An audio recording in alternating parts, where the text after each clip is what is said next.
Greetings and felicitations, YouTube. Yarlius here again with something I haven't done in a while, my Dr. Appius series. Mutukani hopped on the Discord. He posted up this replay and he said one word, which was, "That was close, I think, question mark." So I took it upon myself to just download his replay and say, hey, you know what? I'm going to take a look at it and let you know what I think. This is Felcon. This is actually a legendary lord I have not looked at much at all. I see 5 Dread Spears, 2 Witch Elves, one of them with XP Chevrons, 2 Harganeth Executioners, 1 Blackguard, 3 Dark Shards with shields, and I'm guessing that's a Shade with repeating crossbow. I don't know if I can see that from here. Doesn't look like it. His opponent went with a pretty interesting army choice. I don't often see that in Warriors of Chaos. Let's confirm first of all what that last unit was. I'm pretty sure it was a Shade of some sort. Dark Shard, Dark Shard, Dark Shard. Yeah, Shades with great swords. Okay. The Chaos Army. I kind of like the pick. Hold on. So you've got Archaon the Everchosen with Burning Head, Flamestorm, and bolts of burning, I think? Or Fireball. Yeah, piercing bolts of burning. We have Chaos Hounds of Poison, Chaos Warriors with great weapons, it's 2 units, 3 units of Forsaken up at the front, 2 units of Chaos Warriors with halberds at the back, and then off on the far flank, 2 knights, Chaos Knights with lances on one flank, Archaon on the other flank. With the elite kinds of infantry that the Dark Elves can bring, like Blackguard of Nakarond, and in particular Harganeth Executioners, I don't think this is the way to go with your Chaos Warrior choices. These are Chaos Warriors with great weapons. They're going to have great anti-armor piercing damage, as will your Chaos Warriors with halberds. Those halberds are not going to find much to do here. This is a very monsterless fight. And these Dark Shards have armor piercing damage, as does the Shades with great swords. Okay, the Spears can do a holding action, but they are not going to do well against Forsaken. Forsaken, I'm pretty sure, is just going to eat up all of these Dread Spears. But if I think the first thing I would do, seeing these knights on the flank, is I'm just going to go ahead. I would want you to move your Blackguard of Nagarond out that way. Hidden units are now revealed to the enemy. Save your ammo for, I don't know, Archaon maybe, or some of the Chaos Warriors. Not that I don't think you guys aren't going to do just fine against them. Your Witch Elves over here as well. I'd go ahead and get them into this fight. Make it so that they can't escape. Look here, Fellheart. Let's pause real quick. I want to take a look at his stats and stuff. Here's a good look at him too. So he has at a base amount of 160 armor piercing damage. Okay, that's great against anything Chaos. I know it doesn't say he's an armor piercing lord here, but he has enough. He has enough. Stats-wise, down the board, 110 armor is good. He'll do just fine against the Forsaken. I think that's a good place for him to be. Murderous Prowess, of course. Merciless Slaver, so he grants -4 leadership effect around him, which will work against all Chaos Infantry. Helm of the Kraken replenishes hit points of combatants for himself and more melee defense. Yeah, he'll be a good melee lord. Anti-infantry. Sea Dragon Cloak says it's a very light yet incredibly sturdy material for armor. Yeah, he'll do just fine here. I would actually even throw him at Archaon in a one-on-one. Where is the guy anyway? He's out here. I'm guessing on a horse. No, yep, there's his war steed. Just marching out onto the flank. Okay, anyway, let's unpause it. That Murderous Prowess bar is filling up fast. I think the Witch Elves were slow to engage over here. I think your Witch Elves over here. That's not a bad idea. See if you can't berserk those Chaos Knights with lances, but that would be even better if your Blackguard was activated and over here. And again, they should be over here already. It's really unfortunate that they're not. Chaos Warriors versus the Dread Spear. Again, they're just going to take up some time. And look at that, Hargoneth Executioners rinsed that Forsaken. Murderous Prowess is now activated. Please get your... Oh, okay, looks like Archaon's been caught over here. He's trying to drop some piercing bolts on your skirmishers, but that's mostly wasted. He's trying to escape the Blackguard of Naggarond. That's a bad place for him to be. I don't think Archaon's going to do well against Blackguard of Naggarond. And Lokir Fellheart. Who did I call him earlier? I called him something wrong earlier, but that's okay. He's out here now, I guess, chasing off the Chaos. No, he's chasing off the Forsaken. Re-engage him. Since these Knights with Lances are still there, might as well. He has the armor piercing to do it. Okay, so Archaon's escaped. He's going to go ahead and rear charge this guy to go ahead and try and free up his Chaos Warriors with great weapons. There's a whole other unit of Chaos Warriors out here that's unactivated. And out here, both of them with halberds. Hargoneth Executioners. Coming back? I guess so. If he's not going to activate him, I guess that's actually, you know, that's a call that doesn't hurt you. But I was thinking, hey, if they're out there and forgotten about, those Executioners will kill them, for sure.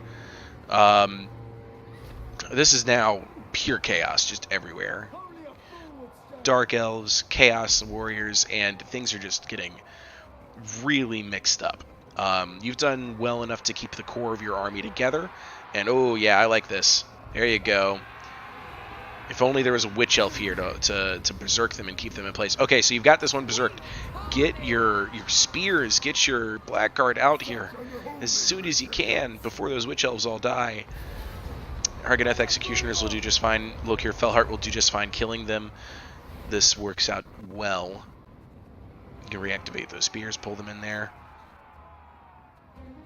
Oh, this is a good spot for Archaon to show off some of his prowess. Let's see how much damage these Shades with Great Swords can actually do to him while he's stuck here. Looks like Archaon's just trying to pull through. Ooh, here comes the Blackguard of Naggarond.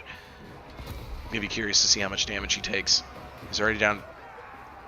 He's taking chunks out each time. But he mostly gets away with that okay. And he activates Foe Seeker and Standard Tide to try and get himself out of there. Not a bad call. He's going to go and wash up some Dark Shards. He still has these unactivated Chaos Warriors with halberds back here. It's kind of a joke at this stage. He's so focused on Archaon and in these charging into your spears, but there's Witch Elves right there. They might be able to berserk that Chaos Knight, and if they do, again, those Blackguard and Naggarond are right there. Uh-oh. Piercing Bolts of Burning. Let's see how they do. They shouldn't do too well, considering Hargoneth Executioners have 100 armor. Well, maybe I was mistaken. I don't know. That was maybe about a quarter of their health. Fire spells do not do well against armor, unless you have a way to sunder their armor first.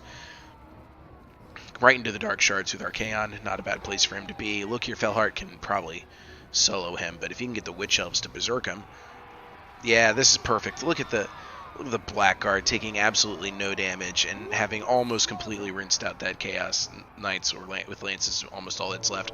Okay, here come the Halberds now, but unfortunately for the Halberds, they don't have anything large to take down. I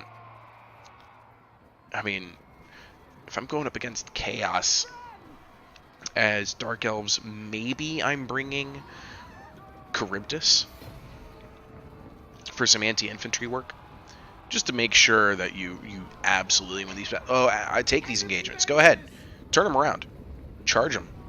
I think these are just Chaos Warriors. They're not chosen or anything. You have the upper hand with both of these units.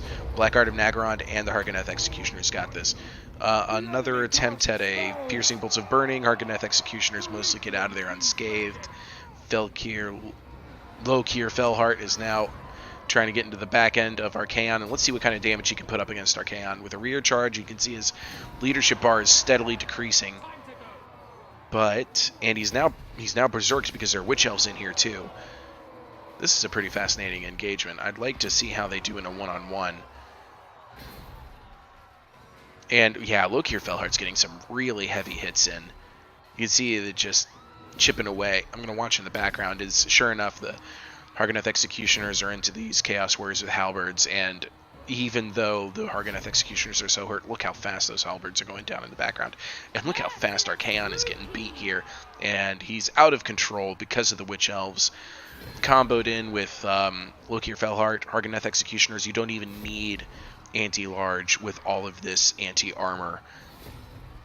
Granted, anti-armor, anti-large, two totally different mechanics that work in totally different ways, but it just doesn't make enough of a difference, and that's going to be the end for Chaos. Yep, there's their warriors are now retreating. Their knights are getting shot up. So well done. Very well done, I would say, for Mutoni. Let's see here. What are your strongest performers? Oddly enough, was actually that one Chevron Witch Elves earned its second Chevron with 89 kills versus the 5. And ooh, this unit of Harganeth Executioners, double Chevron, 177 kills. That was your strongest performer right there. This one earned a Chevron at 35, and the Shades with Great Swords actually got an XP rank 1. Not bad at all. The Forsaken tore up. Absolutely tore up the Dread Spears. Not even funny. You know what, actually, this kind of reminded me of now that I'm looking at it? This is kind of a Triplex Axes in a way. Heavy hitting in the front, and you have some great weapons to back them up, and then you have your Triarii in the back with their spears, and then some fast movers on either flank. 124 kills, 93 kills, huge amounts of XP gained.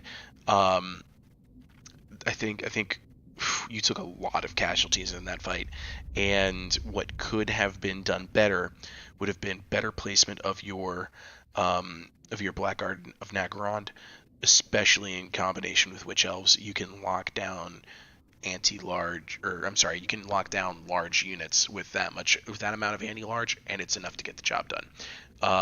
Chaos Warriors, not enough to face up against Harganeth Executioners and Blackguard of Nagarond. And here's what I think is probably the most telling about how poorly Chaos matches up with Dark Elves.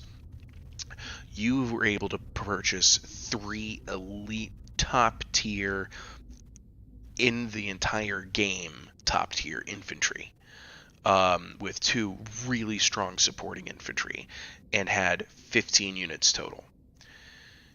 Chaos did not bring any of their top tier infantry, and he was still only able to field 11 units because of how expensive his mid-tier infantry is. I think that's very telling. And if I were Chaos here, and if I had this lineup, I think I probably would have tried to save the Forsaken for the Witch Elves specifically. These are very low armor units, and I really want to know what a Forsaken can do against the Witch Elf. I think that'd be very fascinating to see, as a straight one-on-one matchup. Forsaken is very much a fire and forget kind of infantry. You charge him in, and then you charge him into low armor infantry, and then you forget about them. They'll win that engagement 9 times out of 10. And I'd love to see how they do against the higher tier low armor infantry. If anybody has any experience with Forsaken versus units like not Goreherd. Best of Gore have pretty good armor against, like, say, Witch Elves, or the there's another Dark Elf infantry unit that has very low armor but is high tier. The name escapes me. Or, for instance, Slayers. I'd be very interested to see how they match up against Slayers. Anyway, I hope this was all very informative for everybody. I greatly enjoyed that replay, and I hope to see you all in the next video. Have a great day.